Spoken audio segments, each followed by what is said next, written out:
umaga sa inyong lahat. Ako'y nagagalak na ako'y babatiin sa isang masigabong palakpakan. Ako nga po pala si Ginoong Ryan J. Raz na ngayon maghahatid ng kaliwanagan sa iyong madidilim na mga kaisipan pati sa katwiran. Ngayon, itatalakay natin ang mga epektibong dulog at stratehiya sa pagtuturo sa bahaging Pangkarian. Alam naman ng nakararami na bilang isang guro ang pagtuturo ay isa sa mga profesyong mararangal sa ating industriya pati na rin sa ating lipunan. Sa pagtuturo, marami tayong naibibigay sa ating lipunan kagaya ng paggawa ng mga iba't ibang profesyon kagaya ng pangmedisina, ano pa? Arkitektura, enhinyero, at pagiging guro at maraming pang iba. Hindi lang yan nasasaad sa pagtuturo. Tinutulungan din natin ang ating mga mag-aaral upang mas kilalanin pa nila yung kanilang mga sarili, linangin pa natin ang kanilang kakayahan at abilidad, at pagyamanin pa nila ang kanilang karunungan upang magagamit nila ito sa pangrealidad na sitwasyon. Sa pagtuturo, marami tayong kinukonsidera ng mga bagay. In teaching and learning process, there are a lot of things we can analyze during, before, and after the teaching and learning process. Okay, ina-analyze muna natin kung sino-sino yung ating mga mag-aaral. Laging tinatanong natin, sino-sino nga ba yung mga mag-aaral natin? Ano nga ba yung mga grade level nila? Ano kaya yung mga multiple intelligence na kanilang abilidad o di kakayahan? Nakasalalay ng mabuting pamamaraan ng pagtuturo ang isang tagumpay, kawili-wili at mag-isang pagkatuto ng mag-aaral at pagtuturo ng guro. Later, okay. Okay, in a fourth corner classroom o pag tinatawag natin silid-aralan, pinubuo ito ng mga mag-aaral na iba't ibang personalidad, mga kakayahan, abilidad, English, okay, in a fourth corner in a classroom, it consists of mga mag-aaral na may mga iba't ibang personality, multiple intelligence, their preferred learning style at race, at of course, the age as well. So in teaching and learning process, di ba, nag-a-analyze muna si teacher kung ano yung dapat niyang kailangan gawin or what are his or her preparation before engaging the teaching and learning process. And then that, di ba, before we engage to the proper discussion, may diagnostic muna si teacher na gagawin. And then that, to measure or to assess what are the competencies needed sa mga bata na hindi pa nila kaya or yung natutunan nila or yung babalikan pa ni teacher. And in that, of course, di ba sabi ko kanina, diverse ang mga bata. We inculcate the strategically differentiated instruction. In differentiated instruction, there are possibly outcomes na we can cater all the needs of our learners. Because from the word itself, differentiated. Iba-iba yung pinapagawa natin sa mga bata. And of course, to have this kind of engagement during the teaching and learning process, we can reinforce motivation. Ano nga yung dalawang uri ng motivation? Intrinsic and extrinsic. Motivation. Okay, Miss Jana, ano nga ba ang kaibahan ng intrinsic at extrinsic motivation?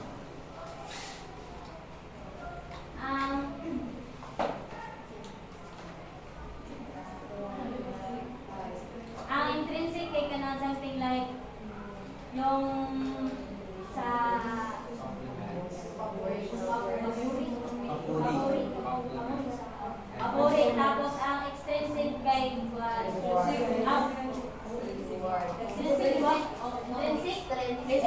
Okay, ito intrinsic. What about extrinsic? Ang extrinsic kay rewards.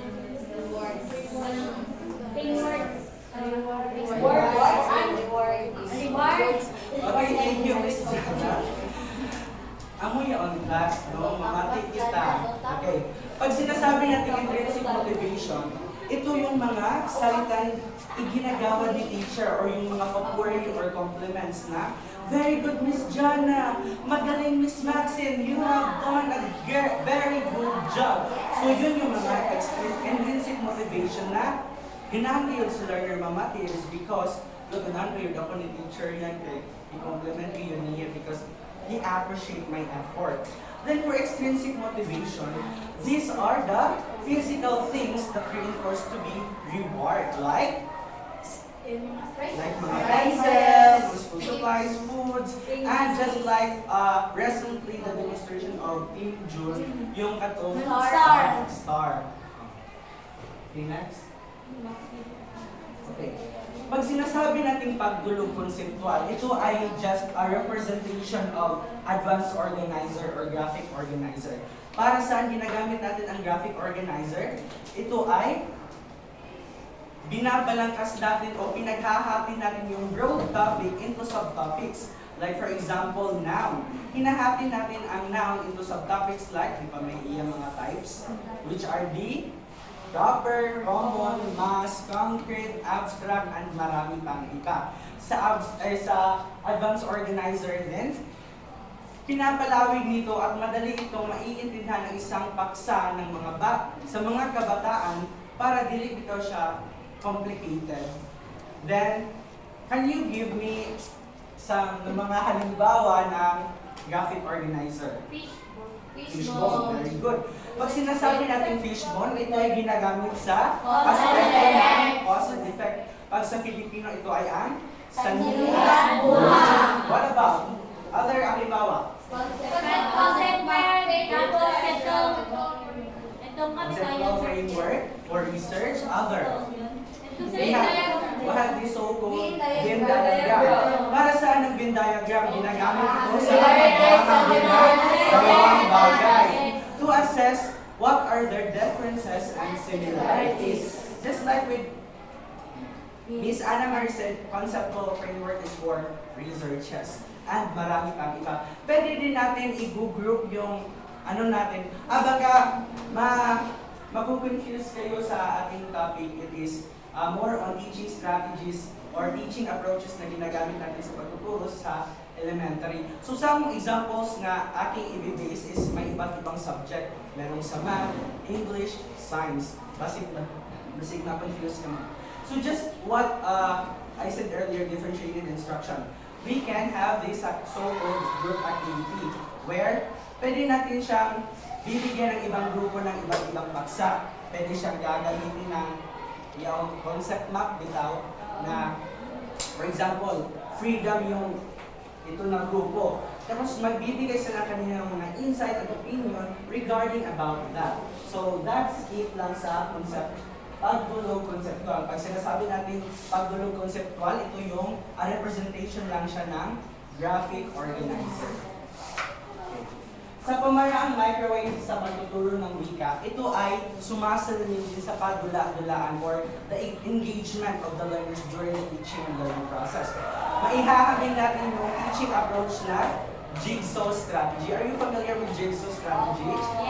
Okay, Miss Mary, can you give me a brief definition of jigsaw strategy?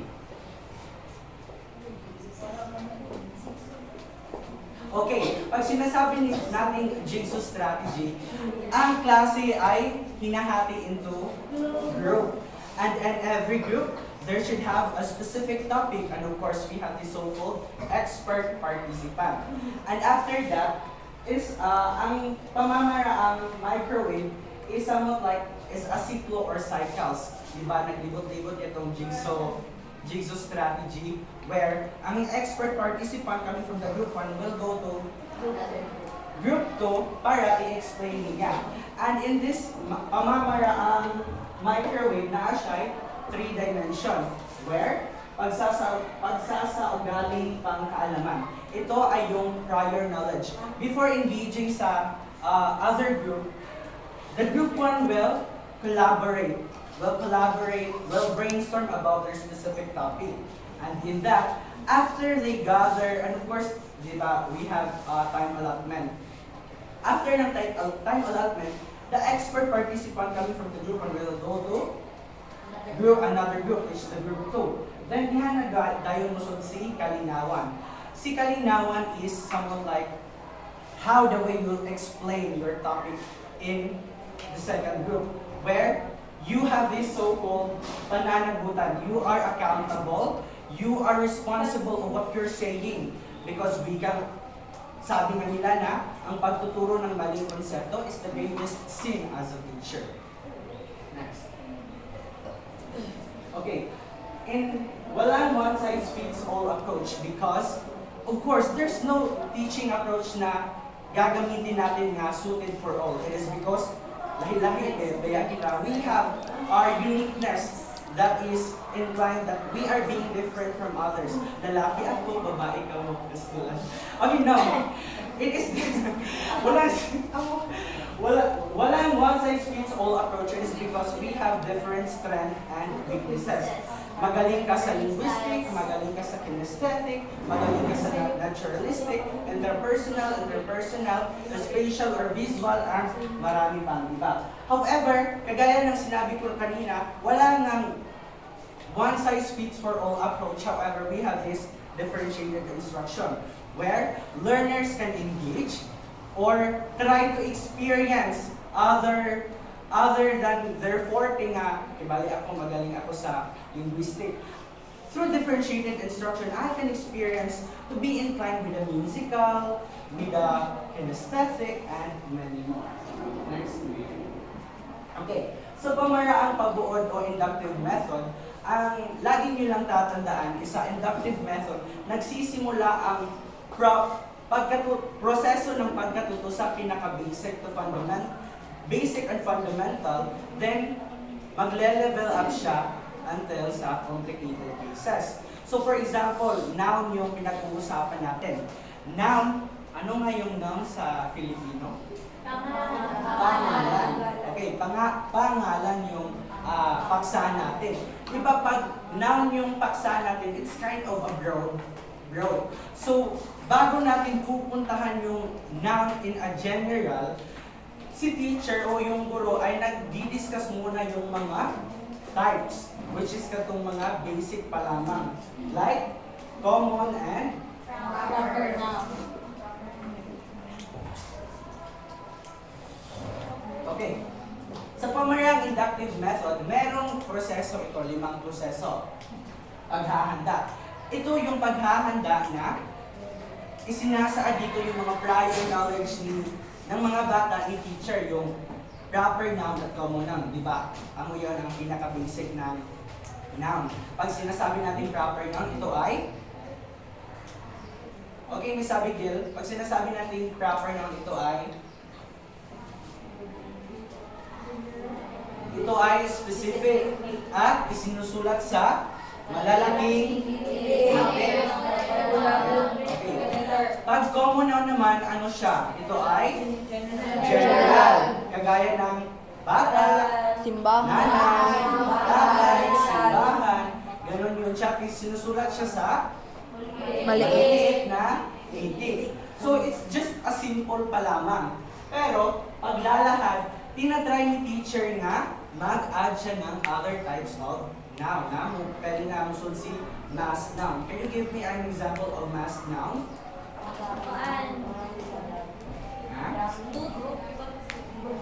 Dili siya maihap. Like water, and many more. Tapos sa paghahambing, inahahambing ni teacher, diba nag-a-add na si teacher ng other types of noun. Inihahambing ni teacher kung ano ang pinagkakaiba ng mga types of noun. Ang gamit ng proper noun is to write a noun in a big letter, capitalized letter. Walang common noun is for small letter. But mass noun is those are the nouns that can't be counted. Then, sa paglalahat, ito na yung generalization, where dito na isinasaan ni teacher yung kabuuan ng noun. At sa paggamit, dito na din yung mag-a-assess si teacher ng evaluation if ang learners ba is nakasabot. Okay, pag sinasabi natin pagmamahal, ito ay isang noun. Saan siya nabibilang? Abstract noun. Dahil pag sinasabi natin abstract noun, ito ay ideya lamang. Okay. Okay. Again, ano nga yung pagdulog conceptual? Ito ay representation lamang ng graphic organizer. What about ang inductive method? Ito ay nagsisimula sa basic, common, fundamentals, until to complicated cases. Ito, ang deductive method is kabaliktaran lamang ng inductive method. Nagsisimula ito mula sa general until to specific.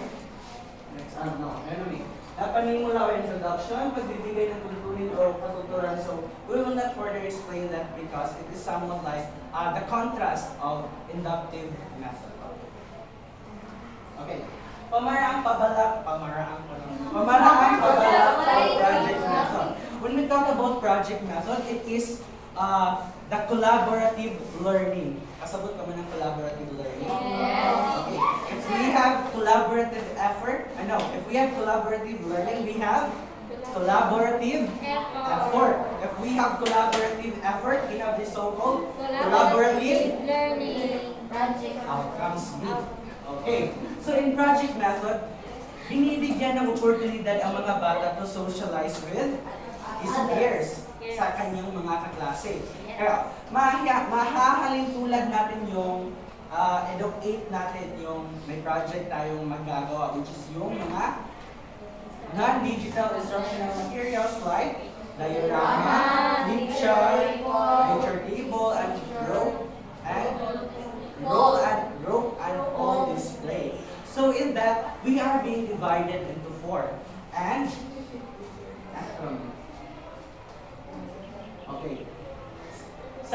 we are being divided into four. So in project method, we have four steps or the four process, which is the paglalayon, di ba? Dinidivide ni teacher yung class into four.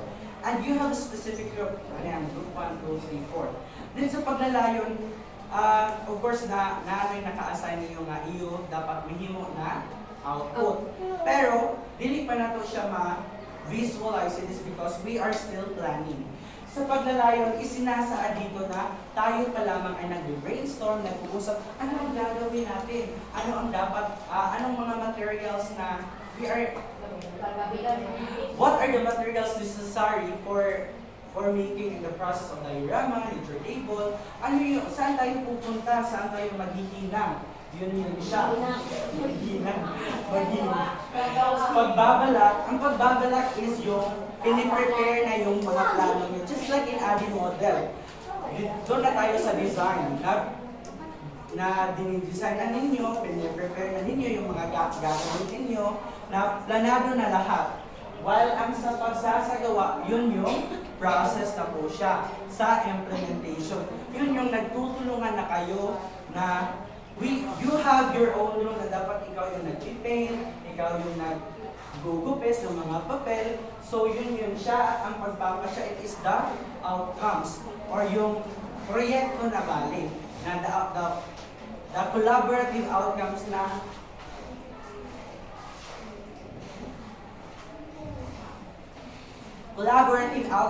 through that collaborative effort. So in that, ang pagpapasya is somewhat like your decision nga dapat imon ani ang hitsura. Nga ang iyo pag-visualization niyo sa paglalayon is somewhat like it is similar lang po siya sa pagpapasya nga outcomes. Next me. Then sa discover method, I know it is comprehensible na po because it is being discussed by discovery learning. Discovery learning. Sa discovery method, hinihikayat ng mga guro na yung mga mag-aaral yung magdi-discover ng kanilang kaalaman. Sa mga halimbawa nito ay very good. Thank you, Miss Anna Marie. Okay. Pag sinasabi natin discovery method, just what when Miss Anna Marie said, pupunta tayo sa halimbawa ng science. Pwede tayo mag-experimentation. Pwede naman siya research, case study, pero mga bata, mga elementary yung tinuturuan natin. So, doon tayo sa experimentation. So, in that, binibigyan natin ng oportunidad ang mga bata na sila yung gumagawa, na sila yung magha-hands-on experience during the experimentation, and the teacher would assess lang the facilitator of the experimentation activity. Then, for example, of course, si teacher yung magfa-facilitate dahil baka mali yung procedural process na ginawa ng mga bata. Na for example, your experimental activity is nagmimix ng mga chemical substances. Pag hindi nila nasunod yung mga procedural process, may instances na mapapahamak yung mga bata. At sino ang may kasalanan? Si teacher. Then, pero meron din tayong, we have so-called observation in an environment. Pwede nating i-expose ang mga bata sa environment where, okay, we will be dividing this class into two. This is the group 1 and group 2. Group 1, you will need to go into the garden and maglista kayo kung ano yung mga living things and non-living things. Tapos ang sakwan, abiotic factor and biotic factor. Tapos in that, nadi-discover na ni learners yung mga gusto niyang malaman na hindi lang po siya naghihintay na i-spoon feed siya ni teacher. Okay, next. Okay, ano nga yung discovery method? Ang mga bata yung nag-discover na kanilang mga kaalaman. What about deductive method? Ito ay nagsisimula sa What about the inductive method? Okay. What about the pagdulog conceptual? Ito ay pag sinasabi natin, bakit walang teaching approach na nakikita ang lahat?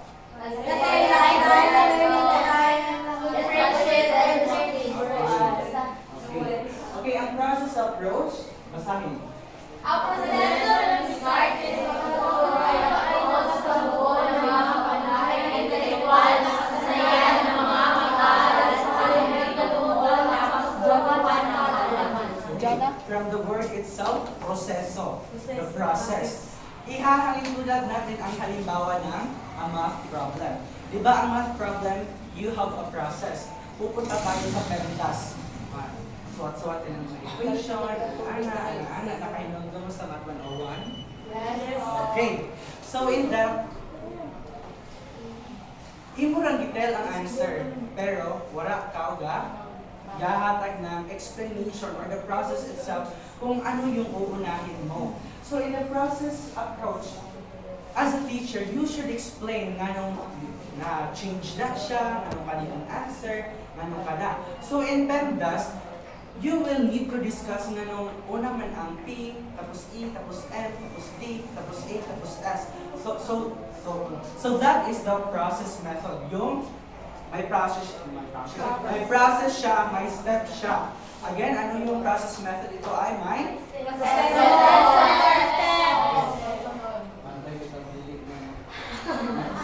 okay, mastery of learning, mastery learning. Of course, as a teacher, we should have the mastery of our subject. Why do we need a mastery of our subject, Miss Alay? Why do we need to master our subject? We need to master the subject that pag-abot kita ng professor, dili kita mag-atal ng teacher, tapos para without the knowledge teacher sa ilang sa mga children. Kaya kung dili kita master, dili makakuha ng mga children makasa ko. Okay, Miss Alay. Okay, having this kind of mastery of the subject, just what with Miss Alay said, para makasabot ang mga learners. However, it is just not about that. It also has this kind of questioning your credibility. What if napupunta na tayo sa field at we are not master of our subject? We are not master of what we were going to be discussed. And we are not being prepared. Tapos may question, may erase na, may i-address na question si learner. Then, huwag ka kasabot because you are not a master. Dili mo master ang iyong subject. And in that, you are being questioned of your competence ng anong na maestro sa ini nga dili man siya ready.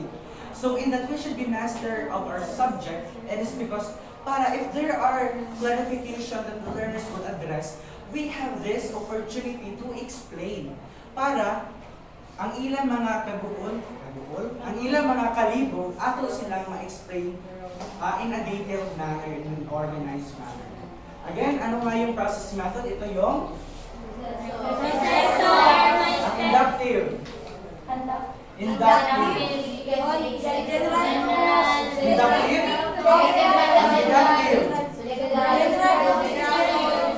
Discovery.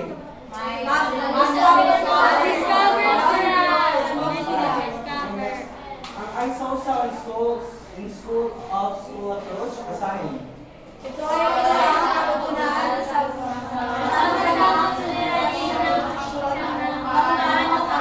sa pamantayan ng pagtuturo sa elementarya.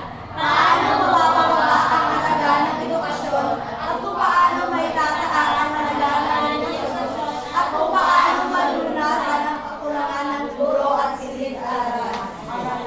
School of school approach, isinasaan dito yung mga learners na tinatawag natin out of school youth and learners with special needs. Di ba merong mga school na walang, it is not an inclusive school, wala silang inclusive education. It is because there's no facility, there's no budget. So for example, wala namang silid-aralan, kasi may tinatawag natin out of school, you cannot count ALS. Tinatawag siya, in school of school approach, it is because yung mga ALS is may mga schedule sila na it's either Monday, Wednesday, Friday. In school of approach siya dahil pupunta lang sila for our session, tapos kukunin lang yung mga module na kakailangan nila, tapos ibabalik din sa Wednesday. Tapos same process lang siya in school approach. Tapos meron din tayo, maihabing din natin yung pag-volunteer teacher natin. Yung walang sweldo, not so called na voluntary ka ng within the school. Kaya mag-initiate kita, gabi sa kita ka-passionate within our field, we have this voluntary teaching sa mga bata na wala na sila. Parang sa mga batang kali, na mag-initiate lang kita na mag-teach kita sa ila, and it's because hindi na nila ma-afford. It is because they are orphan or wala dito sila naman sa orphanage, which is kita na kan as a passionate teacher, pwede na to siya as a representation of school in school of school approach to volunteer teaching street children. Okay, pagdulog sa pagtuturo ng wika, we have pagdulog grammatical, pagdulog situational, pagdulog notional. Okay.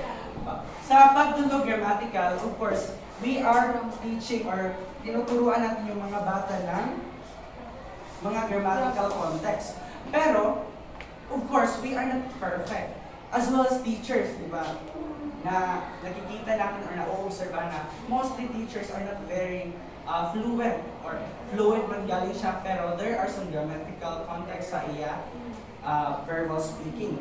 And in that, just like with our sa tinuturuan natin ng mga mag-aaral as well as na nagsasalita tayo nga, may grammatical context pero of course it is not perfect. Just like in a foreigner na para, di ba yung native language nila is English, and parang kung nakikipag-usap tayo sa kanila, parang hindi, walang grammatical error because they are fluent. However, if we have this kind of comprehension na ato sa puntong iya mga gibang nito, mga mali-mali. So, tinuturuan natin ang mga bata, not just in verbal speaking sa mga grammatical context, pati na rin sa pagsulat, sa pag-speech ng kanilang mga speeches na gagawin. Tapos sa pagdulog situational, ito yung paggamit ng wika in a certain situation. Dali, pupunta tayo, mag-abroad tayo, dun tayo sa USA magtuturo. And, natutusuan sa, what do you call that? USA. sinasabi dito, pagdulog situational, pagdulog sa pagtuturo ng wika. So ang gagamitin natin wika kung pupunta tayo ng USA is hindi our local native language or our Filipino language. Yung second language natin is English. Bakit natin sinasalita yung English kung pupunta tayo ng foreign language? Because it is a universal language. Then, what about pag pupunta tayo ng Manila, ano yung gagawin natin? Ano yung gagawin? So, sa English 101, ito ay tinatawag na discourse competence. Ito ba, sir?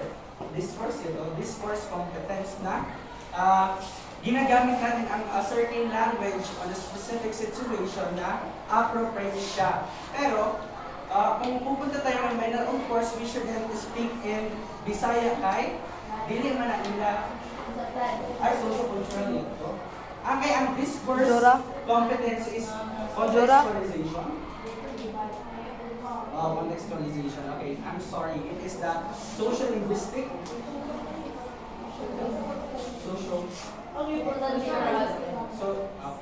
Social-linguistic competence. Okay. So, yun siya. Tapos yung pagtutog notional, ito ay bagay sa simulang pagbilang na kakayahan ng pag-aaral. Okay. This is pertaining to how we express or how the learners can express his opinion through speaking or writing. Ayan siya. Next week.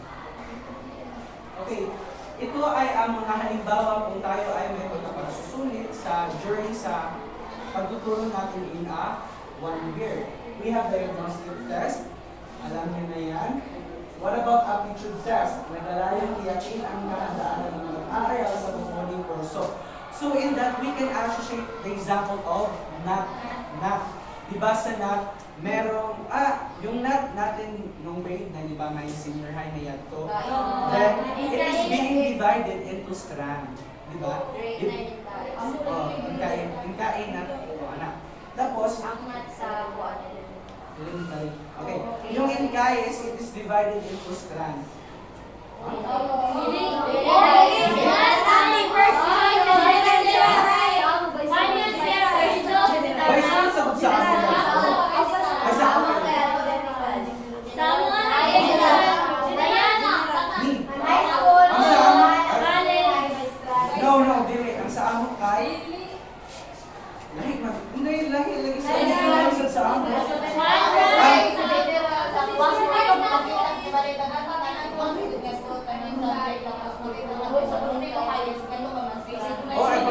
Ang kuhan sa good, anak, kaya sa ako na itong example, di na ako maabot sa inyo. So, sa amin kay during our grade 9, it's being divided into strand. Na kanang those profession nga included sa amo na nga strand is may mga questions na inclined or categorized being one of that strand. Then, di ba, kuhaon sa'yo ang result. Then sa result, dili na naka-state dito nga pilay percentage din mo sa UMS, ABM, but of course we have this so-called na kanang hain ka mas putukan. Dahil sa abstract reasoning, katubitaw sa creativity, sa mga skills. So, amo yun to ako in kaya. So, ang mas taas na po ito is UMS where mga UMS dito sa kuhan. Sa so for the gas lang po. Then this grade point, isa lamang kasanayan ang sinusukat ng bawat item. So in this grade point is, during bitaw sa kanapitang pag mag-discuss tayo ng isang paksa, ang evaluation it is somewhat like called a discrete point. May isa lang tayong pamantayan na ginagamit sa kanang nakapasar ba ang learners. If sa 10, naka-8 ba siya, nakapasado siya. The next one. Achievement test, layunin sukatin ang kaalaman at mo sa isang aralin. Asignan ura o kurso. So sa achievement test is somewhat like an exam where the teachers have this kind of kanang standard na mupasar. Nakainom to mo kasi mo itong 85% ang iya ko, ang passing score. Baka mo kayo nito, sino ang 85%? During the exam, ang iya 85% is amo ang iya standard nga passing score. Pangkarian. Oh, Pangkarian. Then, gan 55 sa education. Pero sa iban may 75. tapos sa achievement test, naglalayo itong i-measure yung score ng mga bata if kanang ang sa standard sa teacher is moabot pa sila. Pero if dili, ibali mag-adjust yung teacher ng mga teaching approaches na ma-incline sa ila special needs kung anong nagkulang ba si teacher, anak siya. Tapos proficiency test, nakabati ka mo kanang during sa before we go to kanang have an item sa division. We mo take sa kita ng English proficiency test na mostly ana yaon iheld sa gamot where it is one of the criteria during sa kanang pag-demo, vitamin demo, English proficiency test, kanang imong mga credentials, amo na siya. Then, criterion reference test, pagsusulit kung may dinakang pamatayan maabot ang mga aaral upang masabi na ipasa niya ang pagsusulit same with sa achievement test. Pero, next week, sa normative assessment, norm reference test, inahaming ang bawat mag-aaral sa kapwa mag-aaral. Yung norm reference test, diba ang criterion reference test is may standard siya na score. Pero pag norm reference test is inihahaming ni teacher yung mga score ng lahat ng kanyang mga estudyante. For example, yung items natin, 50 items. Tapos yung highest is nalang sa 39, 35. I-a-adjust nila yun as a perfect score. Yung 39 niya yung perfect score at mag-a-adjust na din yung 75% ng atong nagsunod sa highest. Then, closed test.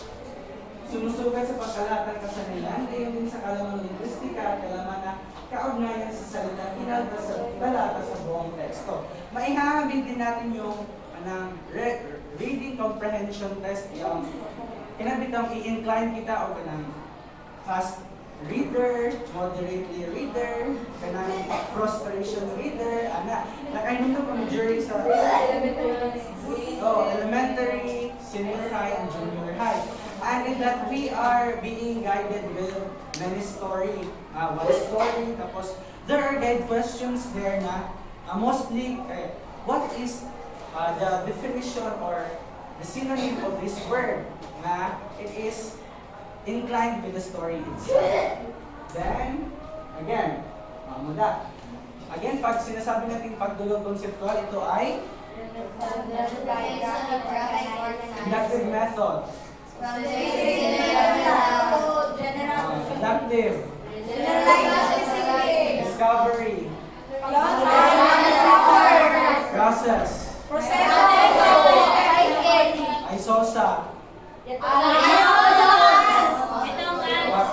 Okay, pag sinasabi natin closed test, yung comprehension. Ano lang ako mga key nga mga words na ako. Okay na? Okay na.